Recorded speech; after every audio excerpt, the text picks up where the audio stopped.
How to remove background noise and get best audio quality in Audacity. So let's get started. If you have not already downloaded Audacity, and go to the file import audio to select the track you want to edit. Then simply get a noise sample. Help Audacity isolate the background noise you want to remove. In this example, we isolated some unwanted fan noise from the audio recording. Then we let Audacity know the frequency we want to remove. Make sure you select a section where no one is talking.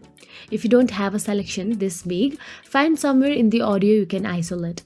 The important thing is to isolate a section with only the background noise, so it does not ruin your voiceovers, dialogue, music, etc. Now click and drag your selection with the selection tool. Once you isolate your clip, click Effect Noise Reduction. Click Get Noise Profile. The Noise Profile button lets Audacity know which frequencies to filter out and which to ignore.